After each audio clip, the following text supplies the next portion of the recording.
પૂજ્ય નિત્ય સ્વરૂપ સ્વામી બહુ બળિયા સાધુ છે.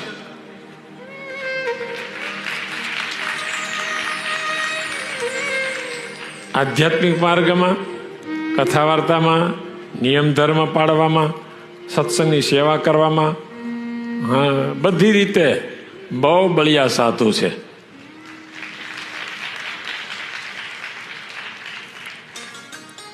અડસઠ તીર્થ મારા સંતના ચરણે, કોટી કાશી કોટી ગંગ, ભાગ્ય રે મળ્યો અમને મોટા પુરુષનો સંગ. સાધુ ન હોય તો આ કરે કોણ બાપા? આ કંઈ કરવું સહેલું નથી. પૂજ્ય નિત્ય સ્વરૂપ સ્વામી કીધું ને કે શિખરબંધ મંદિર એક કરે એટલે નિર્વાસનિક થઈ જાય. એ વાત સાચી છે. અને તેમ છતાંય પૂજ્ય નિત્ય સ્વરૂપ સ્વામી તો ભાઈ સરદારમાં કર્યું, મહુવામાં કર્યું, અત્યારે ભાવનગરમાં ચાલે છે. બોલો, જગન્નાથપુરીને એમની જાહેરાત થઈ.